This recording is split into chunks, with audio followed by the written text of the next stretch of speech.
My name is Mohammed Faizan and my student ID is 20196243. The topic I have been given to present today is the effect of wearable technology on privacy and mass surveillance. This is actually the topic of my final thesis that I have to submit, and it is in conjunction with that. This is a small presentation created in hopes to highlight the main areas and the main points which we have done in order to achieve our research aims and research goals. Now, before moving forward with the effects of the wearable technology, let us get to know what a wearable technology is. A wearable technology is a type of technology, is a ICT type of technology. ICT is information communication technology that uses Internet of Things platform to perform. Now, a wearable technology uses wearable devices to perform to complete their task. What are wearable devices? Wearable devices are those devices that one can wear on their body for a longer period of time without getting tired. These include some, there are a lot of types of wearable technologies, wearable devices, but the most common would be smartwatch, smart glass, and a virtual reality hat. Now, another important thing to know here is that these wearable devices cannot communicate on their own. They do not have the processing capabilities of their own to collect data and process it by themselves. They uses their parent device for that. So to communicate with their parent device, they use a medium to communicate. Usually this medium is a cellular signal or a Bluetooth signal, but nowadays most of the devices uses a Wi-Fi signals to gather to send the gathered data from them to their parent device for further processing and then receive the result. Now, these devices work with, or I can say, in conjunction with the sensors embedded in them. There are small sensors that are embedded in these wearable devices that collects information. Different sensors collect different information from the body and then send it to the parent device for further processing. Now, the growth rate of this wearable technology is far more than one can expect, and it's rapidly growing and increasing day by day due to their applications in different fields, but mostly in healthcare data. Most of the wearable devices uses accelerometer and other sensors such as GPS mm, and heartbeat sensors to give an accurate measurement of your body. These are mostly used while exercising, but the data gathered these from these sensors are extremely sensitive, and can really hurt a person if the data is found in the wrong hands. Wearable devices are small and fun devices that are developed in order to help our life and make our life more easy and efficient. Yeah, and that's the main purpose of it. But there are side effects of these things, of these wearable technologies, and this is mostly due to the negligence of the corporations and the lack of security protocols in these devices. And due to these privacy concerns and these security weaknesses, it makes the number one contender for our privacy uh, leaks. These wearable devices can record your data, can record your surroundings with the help of a camera sensor embedded in them. They can record your voice with the help of a microphone sensor embedded in them. But what makes it uh, more of a risk is the ability of these sensors to work in conjunction with the other sensors and provide a much more accurate data and much more clearer pictures of the person whose data has been collected. That is the main risk that is associated with the use of wearable technologies. Now, moving forward with it, these are some of the common, or I would say, like the the most vulnerabilities found in wearable devices. So the first one is the unsecure transmission of data via Bluetooth for the local devices. So as I said, like they don't have the capability to process the data on their own, so they cannot process the data in their own devices on their own local storage. They have to send their data to their parent devices, and the medium they are connected to their parent devices with is extremely vulnerable to hackers and a lot of attacks which can take place and which could easily take the data from in between. A common would be like a common attack would be a man in the middle attack that would intercept the transmission between the wearable device and the parent device and intercept all the data. Now the second is the software communication to the cloud via cellular or Wi-Fi network. So the second point is basically the application that is used to communicate between the server and the sender device. That is itself is vulnerable to a lot of attacks and can potentially results in the loss of the data. After that comes the lack of authentication and authorization. So there is no proper authentication or authorization between the wearable device and the parent device. It just connected with regular Bluetooth, and there is no three-step verification, three-step handshake or protocol or anything like that to make sure the correct person is connected to the device. Now, lastly, insecure data storage on the cloud server. So the data itself, once it reaches the cloud server, it's not 100% secure. It's secure to some point. I would say more than it was in the local devices, but it is to some point vulnerable to a lot of attacks, such as DDoS attacks and SQL injection attacks. And if no proper measures are not taken, so it will result in a data loss, and the data loss there would be significantly more than the data lost from just a wearable devices, because there is a lot of identifiable data that identifies you with the server location. So it would have your email address, your contact data, your name, and every identifiable data about you. Plus it will have the data of the wearable devices. So an attack on that side, on the cloud servers, would definitely result in a devastating devastating state. Now, coming towards our research and our research problem and the strategy we have to achieve our research aims and objectives. So basically, what the research problem is that we are trying to identify the problems, the vulnerabilities of wearable devices. Moreover, we are trying to identify what are the effects of these vulnerabilities on the people, on the wearer or the user of the wearable devices. Lastly, we are trying to get an insight that how much knowledge these users have about their data and what happens to their data once it leaves their mobile phones or their wearable devices. So, in order to find out the effects of wearable technology on privacy and mass surveillance, we are using two strategies. The first strategy is a placement strategy. It's a placement strategy because it's a placement conducted by myself with XCOM as a dispatch engineer in the field.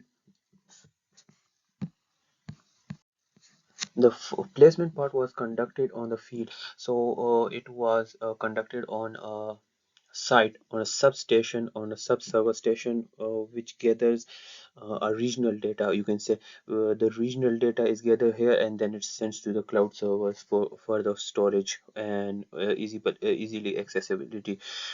The our objective was to collect a primary data about the security of the site itself, the physical security of the site itself, and the software security on the server, and the accessibility to the server, and the restrictions on the area and the protocols that we have to follow. So this was done to give us a basic idea, if even if our data is secured on a wearable devices, what are the other places that our data can easily be hit and can be lost or manipulated easily. So this was done to gather that information to identify the vulnerabilities on a server station, on a sub server station, on a server station.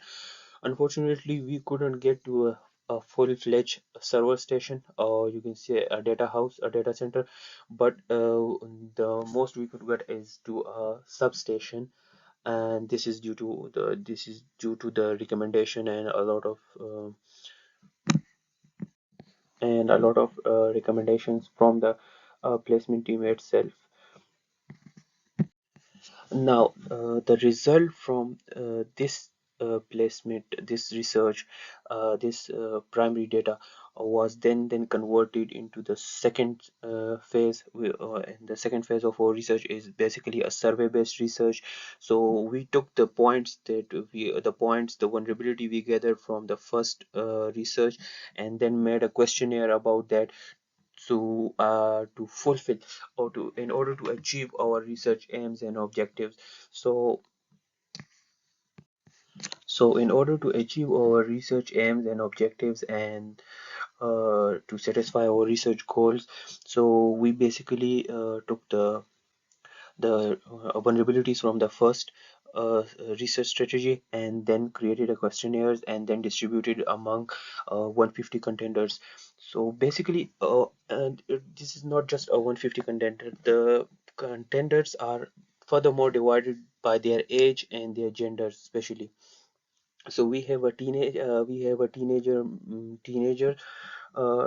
male and female, and then we have an adult male and female, and this is done to gather a more useful insight to what they think about what is their reaction to to the vulnerabilities found in the wearable devices, and how much these vulnerabilities have affected their life or are affecting their lives accordingly. Two different groups of people were selected, like teenager female and an adult female. This is due to the difference between their maturity levels and their concerns. As time goes by and people are getting mature, their priorities shifts from these things to more concerning real world things. So we wanted to get a more accurate understanding of what a person thinks in a teenage age and what a person thinks in the adulthood. And for that, we distributed it into teenage female, teenage male, teenage adult female, and adult male, to basically grasp what the level of awareness between them is and where their priority lies in this situation. We try to keep our research aims and objectives as simple as possible and as straightforward as possible. By doing this, it had helped us a lot in opening in a clear vision to where our research should go and what path should we follow. We have five research aims. The first one is to identify the vulnerability and risk associated with the use of wearable devices. What are the risks and vulnerabilities that are associated with the use of the wearable devices. The second is to evaluate the understanding of the people regarding the risk associated with these devices, the wearable devices. The third one is wearable devices and their vulnerabilities regarding healthcare data too. This is a very sensitive data, as this can means a difference between a death and living situation for some people, as their healthcare data, if get leaks, they can be open to a lot of scams. Scam would be the least of their problem. Even they could get attacked, or even an allergic to, and an attack that is specifically designed for them could be implemented with their healthcare data, which is already done in history. It would be called specifically bio targeting. After that, our research aim was to determine the accuracy of the data collected by these wearable devices, especially in the field of healthcare. To what extent that the data that has been collected by these devices is accurate, because if we look at it, the data, it's a healthcare data, so the same device that collects our heartbeat or monitors our heartbeat in a hospital is a big device. It's like a normal computer desktop, and the same thing is done by a small embedded sensor in a watch. So to measure the accuracy of that, like if this is accurate, or just basically to what level it is accurate. This was done by different research, gathering information from different research literatures that was previously done on this one. Now, another big part of this research is the mass surveillance aspect of the research. So the data that has been collected by these wearable devices goes to a cloud storage, and these data, or these devices, basically these devices can be used for mass surveillance. Usually the corporation who has created the device has the capability to do so, or the other contender is the government. Without the government and the corporation, the big tech corporation, no other players are able to do a mass surveillance. And th- basically, the mass surveillance is a 50-50 topic. Uh, the government does it in the name of national security, but we have seen it from Snowden leaks in 2013 that the projects that are designed to secure or to save the nations quickly turns into a political warfare, and favor giving softwares, favor granting softwares, to say the least. And a lot of other uses are developed by the time it reaches in the hand of the politicians. So uh, rigging an election, or digging dirt on your fellow politicians, or there's a lot of things that has been done. It is not, it is not like it will be done. It has already been done. And Edward, from the Snowden leaks, we have seen it, that how the leaks and these softwares and these data, the social media data and our data are collected and then analyzed and then used for their own benefits and used against us, basically. So wearable technologies plays a vital role in this, because they don't have to install a new technology on us or anything like that. We already have the devices with ourselves. We have paid for it, we are maintaining it for them, and they can just get access to the software part of it, which is controlled by the company, big giant companies, and which we have no access to, and no control over. And they can get your data, they can listen to your calls, they can listen to your every movement. And the terrifying thing is about the wearable technology is the about the sensor. The data gathered by different all these different sensors predicts, gives a proper image, a virtual image of your body, that can predict your every move even before you can think of it. So that's a pretty scary thing to say. But due to the limited resources and research power, no one can prove it at this level, that prove the involvement of the government or any other tech company in this matter at this level, due to the lack of evidence and lack of funding.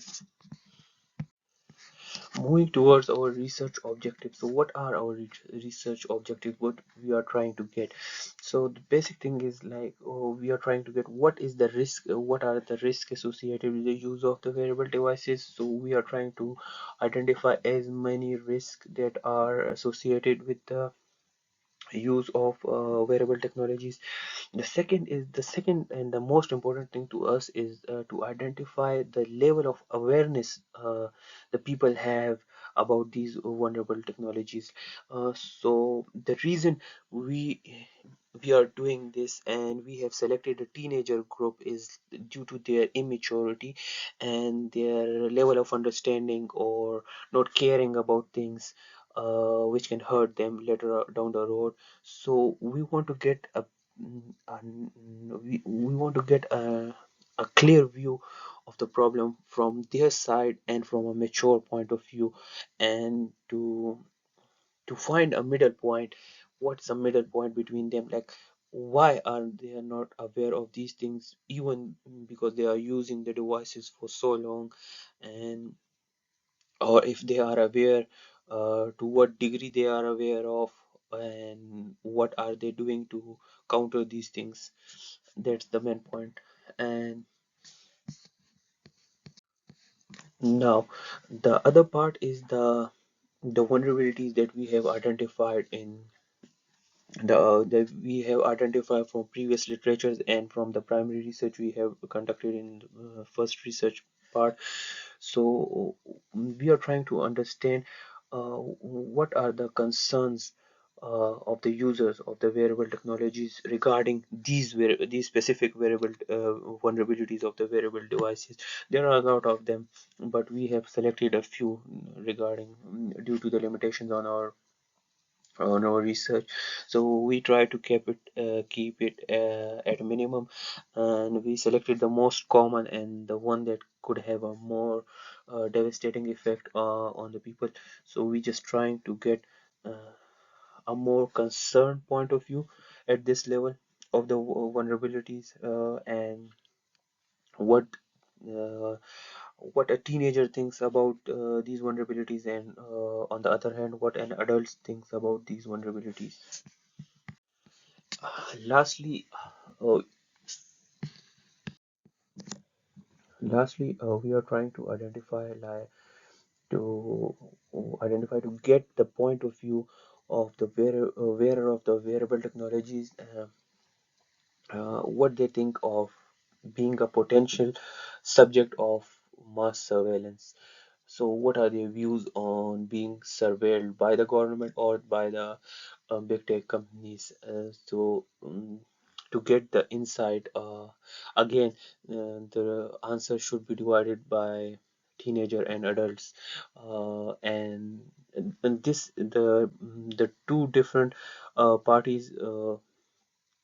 Different character sets, I would say we have collected is to at the end to compare them together, and even to provide us a more in-depth view of the answers, or I would say to provide a more clear view of the answers at different ages and different time and different points, regarding the same problems. As I said, due to the limitations in these devices and the problem and the research that are previously done and the research that we have conducted and the vulnerabilities that we have founded, it is very safe to say that these are the main risk, or the main reason for the privacy leaks, and potentially making you a subject of a mass surveillance. Because as I said, there are a lot. These devices work on a sensor base, so a simple sensor can collect a simple data. But when all these data are collected together, they can give a precise view of your body image, your virtual body image. For instance, an accelerometer in accelerometer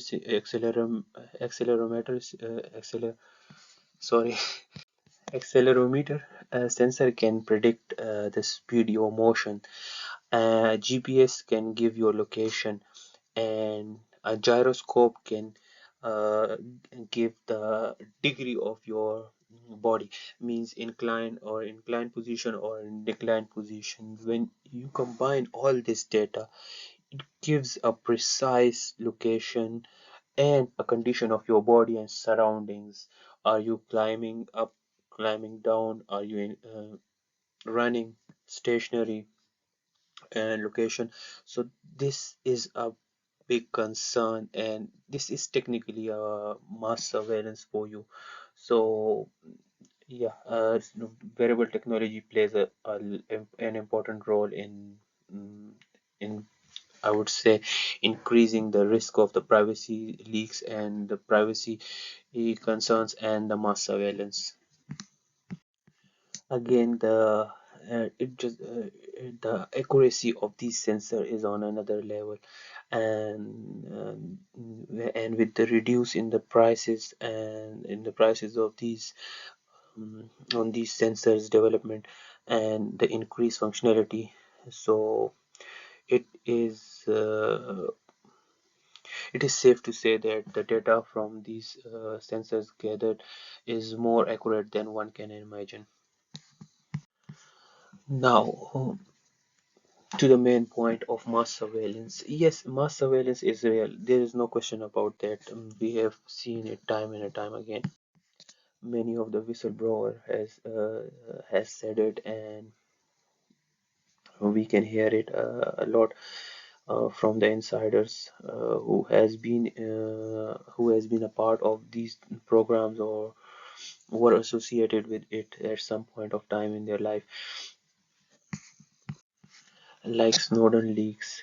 I am repeating Snowden again and again because it is the most prominent and the most accurate um, representation of these of the crimes that are committed on a mass level by a group of people, superiors that normal people don't have the ability to question, and these are the governments, and uh, they can control pretty much everything about you, and they can gather a lot of information about you, and then you yourself would have an idea about you yourself would have known about you. So it's not a matter of is wearable devices a threat to privacy and mass surveillance. It's about to what extent they can be used in their own favor. But again, with uh, with no proof or no concrete proof at this moment, due to the limitations, and one cannot just point fingers everyone mm, at everyone and say that the government is using our data and these devices for mass surveillance. Another word is the so the main point of our research is about uh, the level of awareness of people and their uh, and their point of view regarding these things. So, in our research, in our survey, we have found that many of the people are concerned. These are usually the adult male and adult female that are concerned about their privacy, the privacy of their loved ones, the privacy of their family. But on another level, the teenagers, they are not concerned at all about these things.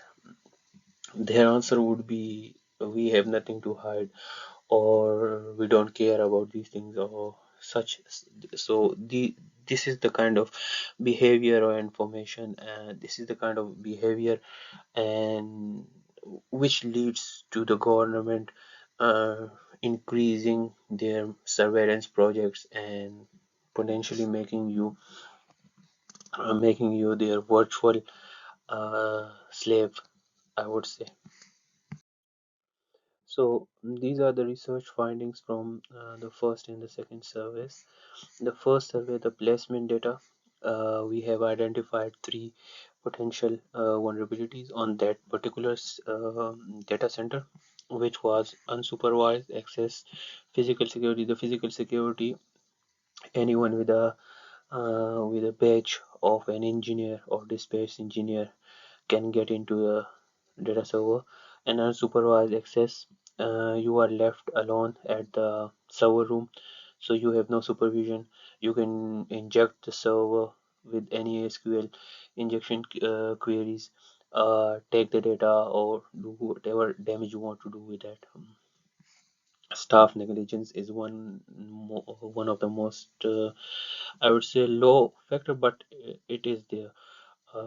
Regarding the security protocols, I'm sure there would have been a security protocol, but due to the staff negligence and the staff choosing not to follow it, would uh, would end up in our data stolen or get harmed or get manipulated.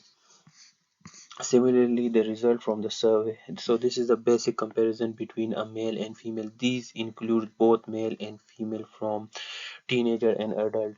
So and these are the list of the vulnerabilities that we have identified in the first in the first research, and after that we identified it from the questionnaire that we have done on the second research. So these are the combined vulnerabilities, the list of vulnerabilities, and all the questions are revolving around these. So weak security, eavesdropping, healthcare data, financial data loss, data leaks, and mass surveillance. So it shows a comparison between the orange is for the female and the blue is for the male, and it shows the number of concern, the level of concern regarding each vulnerability in the selected category. It shows this. This was just a basic overview. Many of the points were not discussed, I would say, and many of the graphs and data were not uh, presented in this presentation as due to the limitation of the time. And but all these information and data has been extensively discussed and exemplified and researched. Everything has been done on it in the final thesis paper, and all the procedures and protocols have been followed, and everything is present in the final file. This was just to give an outline of the research that we have done, and the methodologies and steps we have followed to gather the data and to accomplish our research aims and objectives. Thank you.